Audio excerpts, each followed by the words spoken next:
Mesdames et messieurs, où que vous soyez, quoi que vous fassiez, bienvenue à Avis d'experts sur Repère Média. Ici, nous croyons qu'il n'y a pas de hasard dans le savoir, seulement des chemins d'expérience.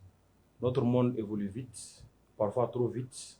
Les repères changent, les métiers se transforment et les vérités d'hier deviennent les questions d'aujourd'hui. Alors, pour mieux comprendre ce monde en mouvement, nous recevons ceux et celles qui le façonnent. Car s'il est vrai que la connaissance est un pouvoir, le partage, lui, est une force. Et c'est cette force que nous mettons en lumière ici, dans la vie d'expert. Aujourd'hui, nous recevons un master coach en corporate et life coaching de l'Institut international de coaching de Genève, maître praticien de la programmation neurolinguistique, double certifié en conduite du changement, certifié également dans les domaines DISC, intelligence émotionnelle, éléments humains, intelligence collective et cohérence d'équipe, et enfin ingénieur de la formation et d'andragogie, pour explorer ensemble le thème du coaching. Il s'agit de coach Madame Ina. Prenez place, ouvrez l'esprit, l'heure est à la réflexion éclairée. Alors coach, pour commencer rapidement, le mot coaching résonne de plus en plus dans nos sociétés, mais il reste encore flou pour certains. Aujourd'hui, avec vous, nous allons explorer pourquoi et comment l'accompagnement peut transformer une vie, un parcours et une entreprise. Donc, pour débuter, comment définissez-vous en français facile le coaching au-delà des clichés et des modes? Alors, si je dois définir le coaching, d'abord, c'est un métier. Okay. C'est important parce que énormément de gens pensent que c'est juste une personne qui est à l'aise pour parler, qui a un peu d'expérience de vie et qui vient partager ses expériences. Pour être coach professionnel, il faut avoir fait une école de coaching, donc c'est un métier. Okay. C'est un métier d'accompagnement des hommes et des entreprises. Okay. Mais quand on parle d'entreprise, c'est pour accompagner les hommes dans les entreprises pour la performance. Okay. D'accord. Parfait. Alors, selon vous, pourquoi en Afrique nous avons tant de mal à demander de l'aide ou à nous faire accompagner? Parce que le coaching, si je comprends bien, c'est un besoin qu'on exprime à un professionnel coach qui vient nous aider à sortir d'une situation. Alors, je pense que le gros défi en Afrique, c'est la responsabilité de notre situation. Okay. La première condition du coaching, c'est qu'une personne se rende compte qu'elle a un défi à relever. Okay. Soit qu'elle a un défi à relever, soit qu'elle a une performance à rechercher. Okay. Ça veut dire, je peux être très bien en train de réussir, mais je pense que je peux faire mieux et je veux me faire accompagner pour la performance. Okay. Dans les deux cas, c'est une personne qui demande et aussi qui a l'espoir de faire mieux. Okay. Mais dans nos éducations africaines, on a parfois des idées reçues sur, par exemple, le destin. Okay. On a aussi la déresponsabilisation. Donc, si ça ne va pas, c'est Okay. parce que mon oncle ne m'a pas aidé.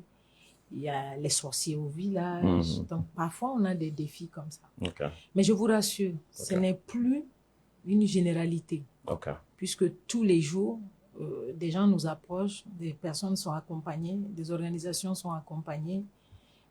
Donc, l'esprit évolue, les esprits évoluent énormément. Par contre, il y a un défi majeur qui n'existe pas dans les milieux anglophones et qui est typique au milieu francophone. Les managers des milieux francophones ont un peu honte de se faire accompagner parce qu'ils sont censés être des sachants. Okay. Et donc, par exemple, ils vont t'appeler pour les autres managers, donc pour les middle et les autres. Okay. Mais eux, ils sont au-dessus de la formation. Okay. Dans les milieux anglophones, quand je deviens un grand manager à la tête d'une grande organisation ou un grand homme politique, j'ai gagné les élections, pour montrer que je me soucie des résultats, je suis fière de dire que je me fais accompagner par 3 coachs. No. Donc, c'est une autre approche. Okay. Ils sont heureux, ils sont fiers. Et quand ils le disent, les gens se disent « Ah, ça c'est un boss. No. » Malgré ce qu'il a réussi, il veut nous accompagner, il veut aller plus loin, il veut réussir. Absolument. Mais ici, c'est comme si c'était un aveu De faiblesse. de faiblesse. Non. Merci beaucoup. Alors, tout à l'heure, dans la définition, vous étiez en train de dire que le coaching, ce n'est pas juste un partage d'expérience de quelqu'un qui a vécu un petit parcours. Alors, quelle est la différence entre un conseil, un mentor, un thérapeute et un coach? D'accord. Le mentor, c'est justement quelqu'un qui a une expérience OK. et qui partage son expérience avec toi OK. parce que dans ton métier, il t'a précédé. Donc, il peut te dire comment ça se passe et ça te guide d'une certaine manière. OK. Le conseiller, c'est aussi un métier. Donc, Ok. il y a des cabinets conseils. Dans leur domaine, Ok. ils viennent te dire juridiquement, nous te conseillons d'aller ici et là. OK.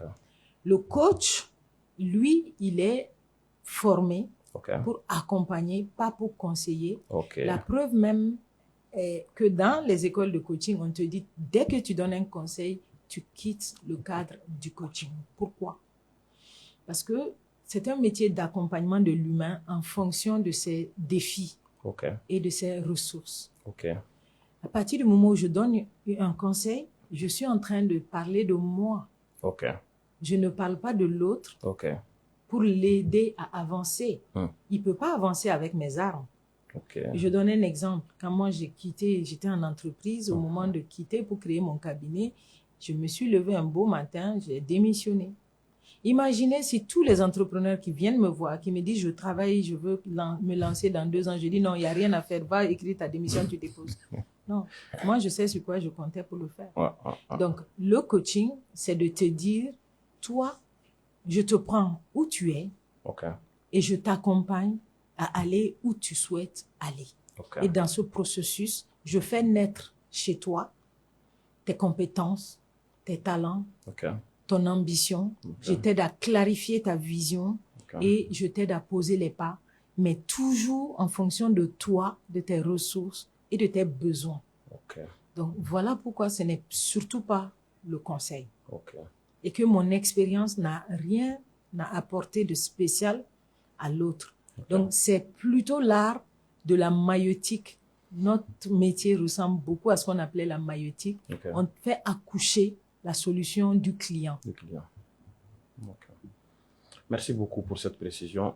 Dans votre expérience, quelles sont les transformations les plus marquantes que vous avez vues grâce à un accompagnement bien conduit?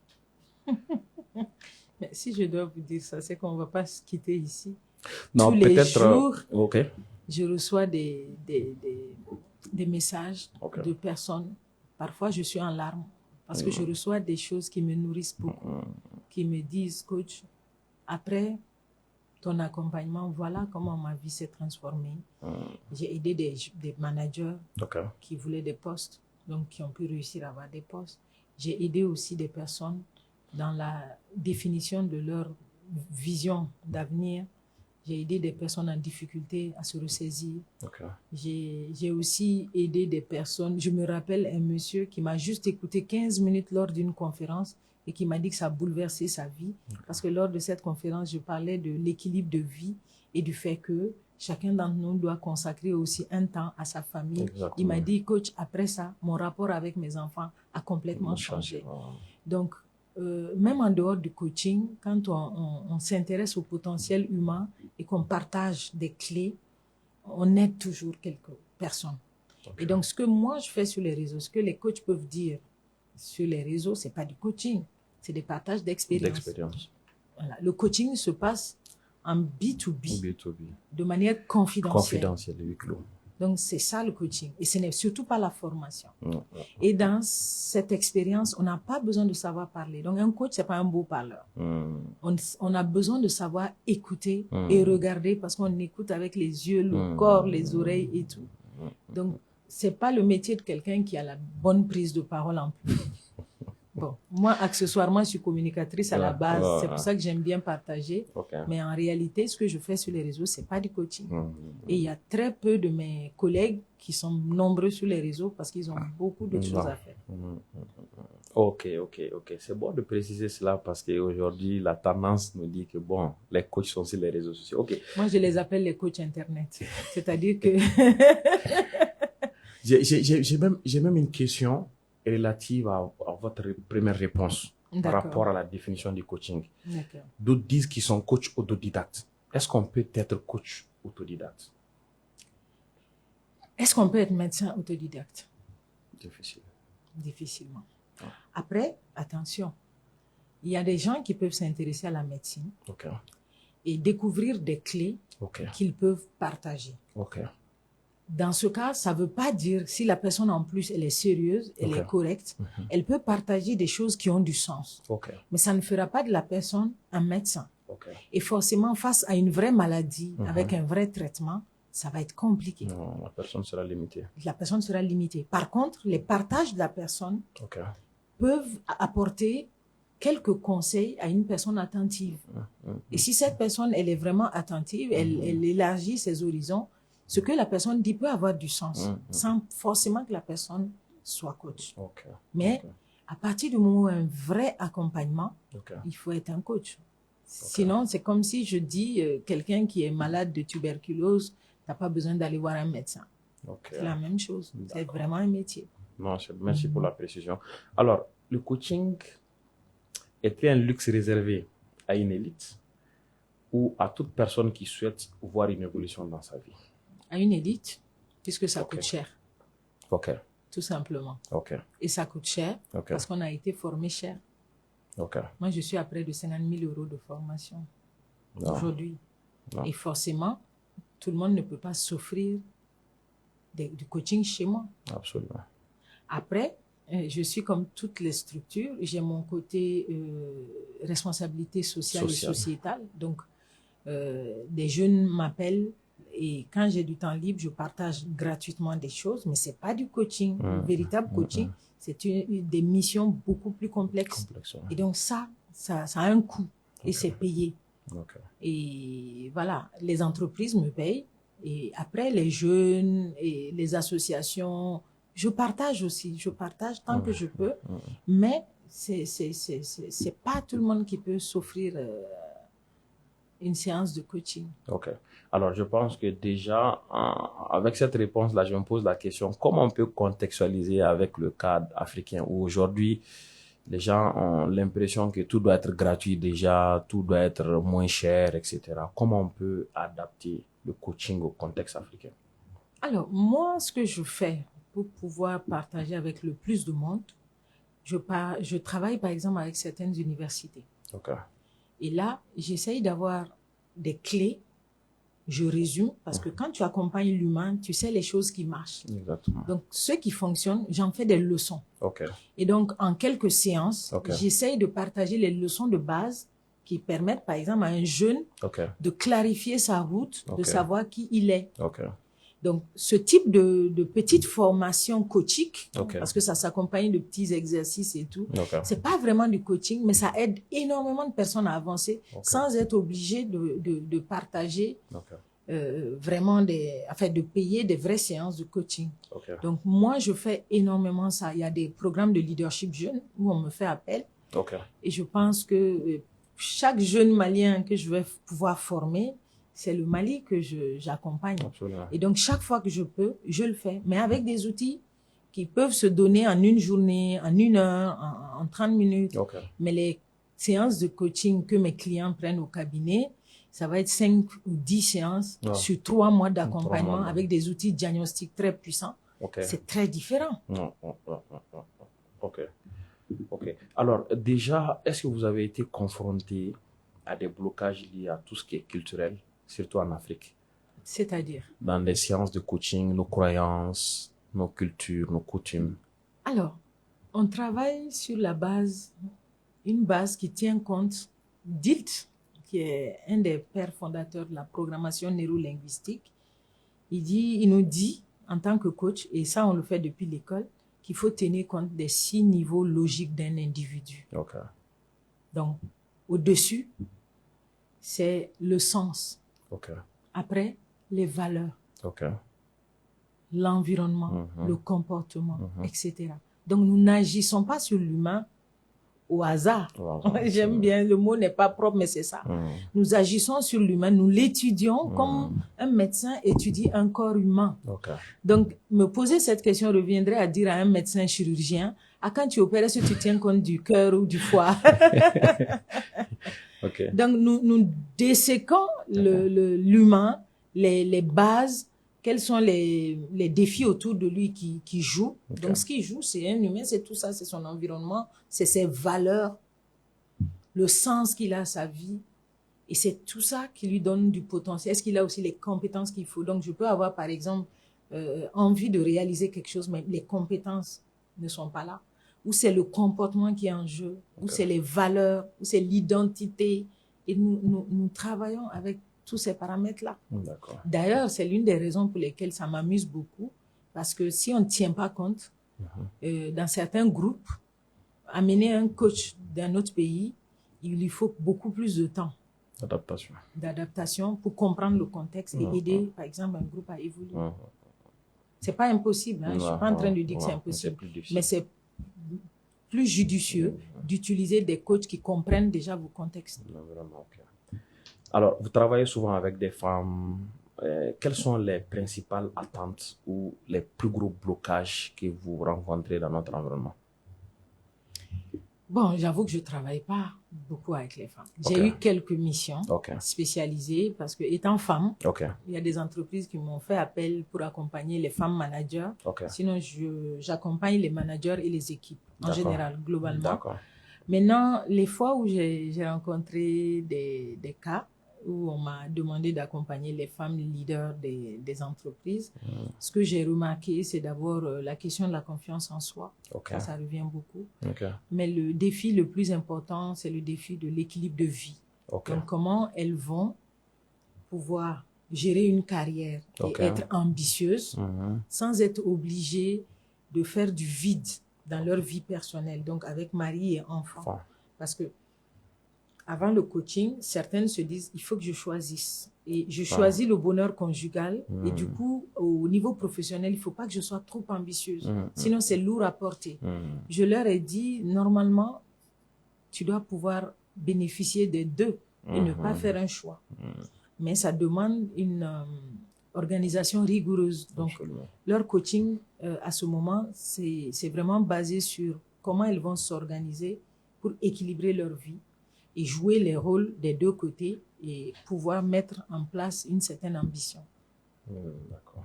Mais dans vos accompagnements pour les managers, ici au Mali, par exemple, on se rend compte que très rarement, dans des cas, ça vient, mais c'est difficile de voir à certains postes de responsabilité des Maliens.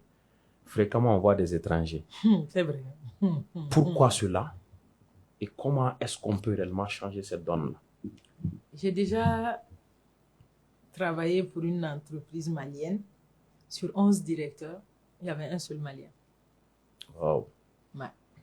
Et ces cas, c'est pas rare. C'est pas rare. Après, on a des réels problèmes, des réels défis de compétences au Mali. Il faut dire la vérité. Ça peut choquer. Mais quand je regarde la plupart des entreprises où j'interviens, il y a par exemple un poste, ça me fait toujours rire, c'est jamais un Malien. C'est directeur marketing. C'est très rarement un Malien. Et à un moment, je me suis demandé, mais les écoles de marketing ici, qu'est-ce qu'ils enseignent réellement? Ils enseignent la communication. Ils n'enseignent pas le marketing terrain. Et donc, quand les entreprises ont des vrais produits qui doivent aller conquérir un marché très compétitif, je les ai toujours vus, c'est un directeur soit du Sénégal, soit de la Côte d'Ivoire. Désolée de le dire. Non, j'ai vu les cas. Il y a d'autres postes comme ça, c'est-à-dire dans les usines, les directeurs techniques pointus, opérationnels, ça vient d'ailleurs. Absolument. Donc, ça veut dire que nos écoles ont beaucoup encore à faire. Énormément à faire. Il y a aussi des spécialités d'ingénierie qui doivent être développées. Ensuite, les curriculums doivent être renforcés. Il y a quelques écoles, bien sûr, qui se distinguent, c'est vrai. Mais la majorité, ça fait d'ailleurs que quand on fait les recrutements aujourd'hui, les DRH le savent. On ne prend pas juste le diplôme. Voilà, on regarde les compétences terrain et ce n'est pas toujours harmonisé au diplôme. Après, il y a aussi les enfants. Hein. Il y a certains qui vont à l'école, qui ne cherchent pas à apprendre réellement, qui veulent juste, qui pensent que le diplôme va travailler à leur place. Alors que la réalité du terrain, c'est que tu sais faire ou tu ne sais pas le faire. Absolument. Mais j'ai rencontré voilà, la dernière fois, j'étais dans une structure, j'ai vu un jeune marketeur, j'ai dit, tu es l'un des rares directeurs marketing maliens que je vois. Il s'est beaucoup amusé. Mais voilà, on a des réelles questions de compétences. Après, il y a aussi la question d'engagement. L'employé malien est moins engagé que les employés qui viennent de l'extérieur. Donc ça, c'est le deuxième défi. Parce que, voilà, ils se sentent un peu confortables. Mais en même temps, quand ils sont à l'extérieur, aussi, ils sont engagés. Ok. C'est vrai, j'ai fait ce constat. Voilà.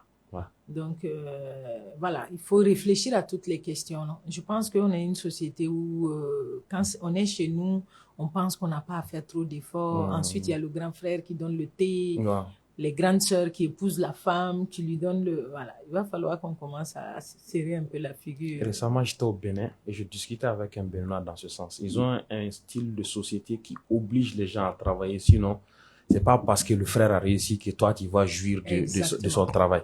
Exactement. Et il crée les conditions pour que obligatoirement tu crées. Alors qu'au Mali, on dit à celui qui a réussi que c'est toi qui as pris la chance de toute la famille, donc tu dois entretenir les autres. Et ça, c'est très grave parce que le pire, c'est qu'on pense que c'est culturel.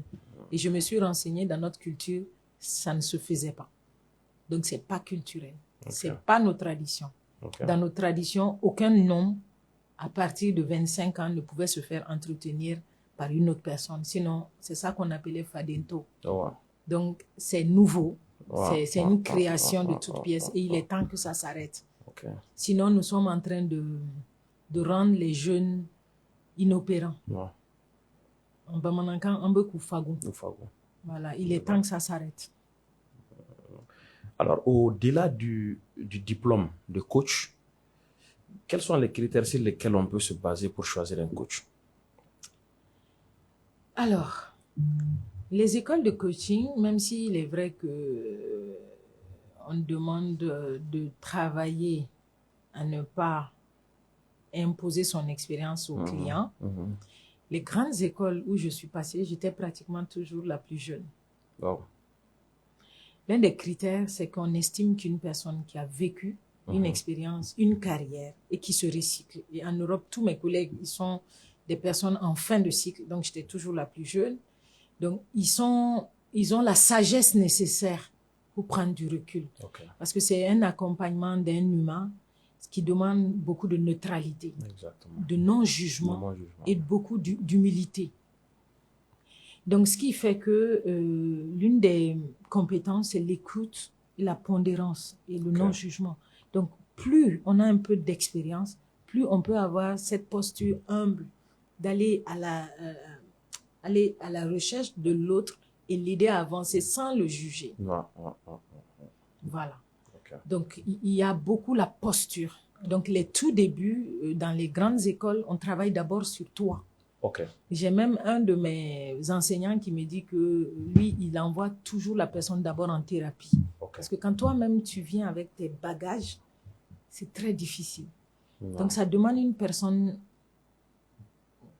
qui prend de la sagesse, qui est pondérée, qui est humble. D'accord.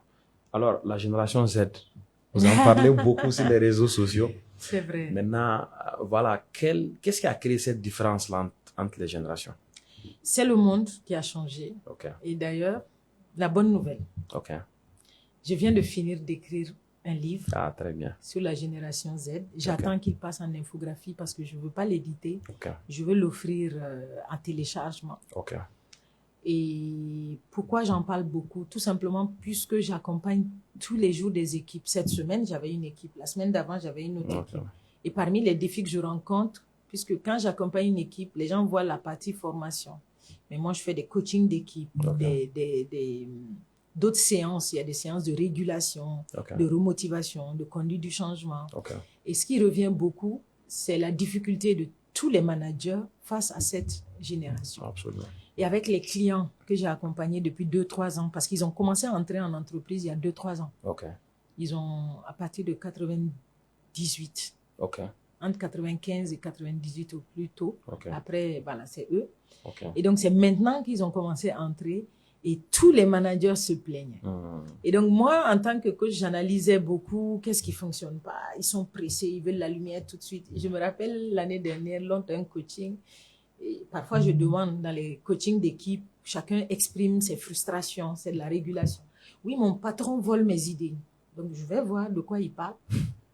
Ce qui s'est toujours fait, moi aussi, j'ai travaillé en entreprise. Donc, tu es chef de service, tu rassembles la production de ton... tout le monde, et c'est toi qui... Non, dans la génération Z, tu as volé son idée. J'ai demandé, mais attends, tu veux qu'on mette le nom de chacun à côté de la partie qu'il a produit ou quoi? Wow. Mais aujourd'hui, c'est la réalité. Donc, avec les managers, le coaching, c'est ça. Comment on fait? On évolue. On a essayé de les formater. On a essayé de... Mais en réalité... Dans mon manuel, et tu le liras, j'ai compris que c'est au manager de changer. De changer, ouais. Et, non, et donc, je donne toutes les clés pour qu'on puisse changer. Parce qu'on est dans le monde des aides. Ce n'est pas les aides qui sont dans notre monde. Donc, essayer de les ramener dans notre monde, c'est de leur faire prendre du retard. Ils doivent faire avec le nouveau monde et nous, on doit faire avec eux et leur monde. Ça me renvoie à un conseil que je donnais. Comme j'ai l'habitude de dire aux gens, je ne suis pas coach, ils aiment bien m'appeler coach. J'ai dit, je ne suis pas coach, je ne suis pas certifié coach. Donc, il y avait quelqu'un qui avait ce souci, je l'ai recommandé de mettre souvent dans certaines rapports et autres équipes de production. Citer les noms des gens parce que j'ai l'impression que c'est une génération qui a beaucoup besoin de reconnaissance. Ils veulent de la reconnaissance et ils sont pressés. Ils sont très pressés. Nous, on attendait, on travaillait 5 ans, on attend qu'on nous... Non, ils veulent la lumière tout de suite et maintenant. Et donc, tous les jours. Et donc, finalement, avec cette expérience que j'ai partagée depuis 3 ans avec tous les managers que j'ai accompagnés, j'ai compris que c'est aux managers de changer. Ceux comme nous, de la génération Y et X, nous devons apprendre à aller dans leur monde. Nous avons essayé, nous, de les formater. Ça n'a jamais marché. Et aujourd'hui, je me pose la question, si ça avait marché, ça allait être catastrophique. Parce qu'un Z aujourd'hui, si tu te comportes comme un X ou un Y, dans le monde où il est, les requins qui sont ses autres, il ne va jamais s'en sortir. Moi, je regarde mon fils, il a 20 ans. Avant d'aller à l'université, il a eu un petit retard de visa. En 6 mois, il a appris à faire la barbe dans le barbeur de son cousin. Ensuite, il faisait des vidéos. Il arrive à l'université là-bas. Il se fait payer pour des vidéos, pour faire les coupes de cheveux. À son âge, à 20 ans, j'y penserais pas. Non.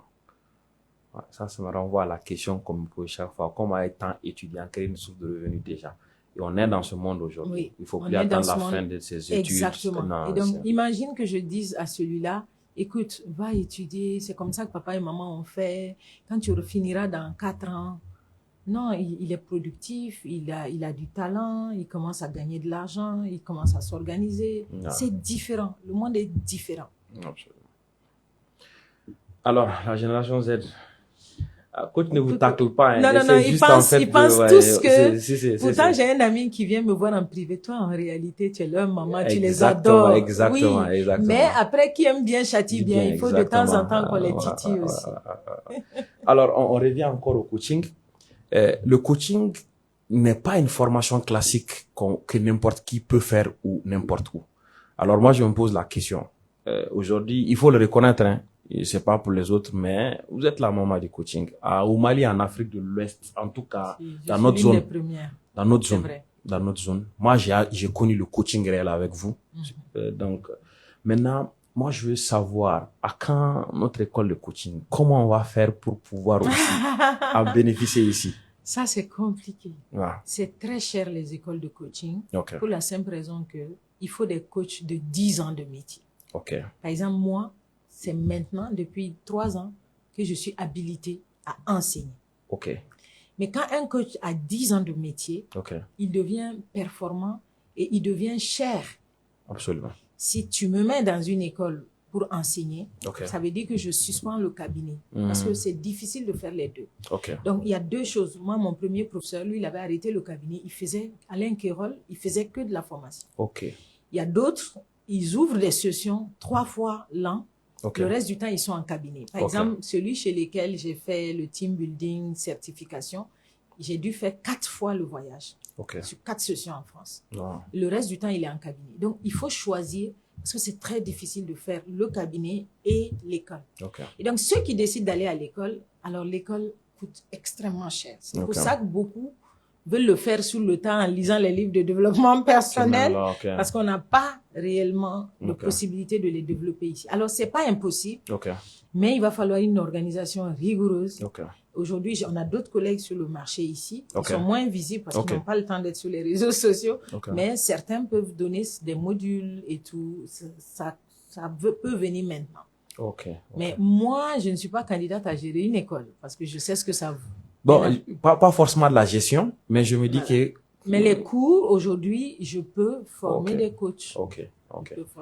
Donc avec une bonne organisation, voilà, c'est possible. C'est envisageable. C'est possible de le faire. Et dans d'autres pays africains, il commence à y avoir des collaborations pour voir avec des écoles marocaines ou des écoles françaises. Mais moi, tous les jeunes qui m'approchent, qui veulent être coach ou des jeunes ou pas jeunes, hein, voilà, parce que de toute façon, j'aime bien dire aux jeunes que c'est un métier de vieux en fait.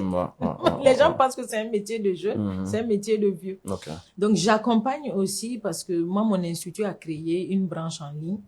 Et donc tous qui veulent être coach, qui m'approchent, moi je les mets en contact avec mon institut de base parce qu'ils ont des curriculums très puissants et très sérieux. Mais c'est pas offert. Donc, on va voir.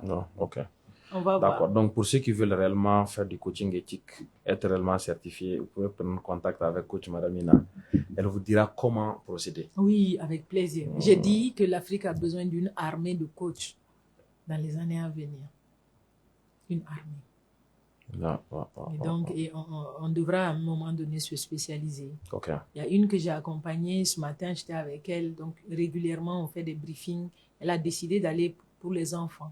J'ai trouvé magnifique parce qu'on ne peut pas, d'autres vont s'occuper du leadership féminin, d'autres vont s'occuper d'autres défis. Donc, oui, on a besoin de plus de coachs. Alors, un message aux gens qui hésitent à se faire accompagner. Ah ben, qui viennent surtout pas. Qui viennent surtout pas. Non, on n'a pas d'appel pour les... Non. On est assez bousculé, on n'a pas le temps et tout le monde n'est pas né pour tout régler. Il y a des gens qui ont le karma, il faut qu'ils vivent des vies compliquées. Donc, laissez-les où ils sont. Alors, on arrive presque je rigole, hein, mais voilà. Il y a quand même une anecdote qu'on raconte chez les coachs. Certaines personnes trébuchent sur la vérité. Ils se lèvent, ils époussettent leurs habits et ils continuent leur chemin. Et il faut être en phase avec ça. Et nous, on est en phase avec ça. Coach, on arrive pratiquement au terme du temps qui nous est imparti. Alors, un message à la jeunesse. Parce qu'aujourd'hui, malgré que vous les titillez, moi j'en sais, beaucoup de jeunes m'écrivent, ils vous adorent sincèrement, ils aiment vos conseils, ils aiment vos conseils et certains comprennent en fait. Comme tout le monde n'a pas aussi cette facilité de réaction sur les réseaux sociaux, un message à la jeunesse. Alors, dans les années à venir, la jeunesse africaine sera confrontée à des défis extrêmement tendus. C'est l'une des raisons pour lesquelles je cherche à les recadrer. L'Afrique est désormais la prochaine destination de la croissance. L'Europe a commencé le déclin. L'Asie a atteint l'apogée. Et le prochain qui va atteindre l'apogée, c'est ici. Et tout le monde le sait.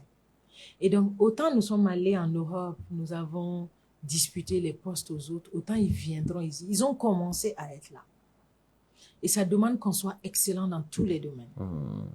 On se contentait de faire les choses à peu près. Aujourd'hui, on est dans un village planétaire. En un clic, leurs amis commandent sur Shein, sur Alibaba, etc. Donc, la médiocrité ne va plus perdurer.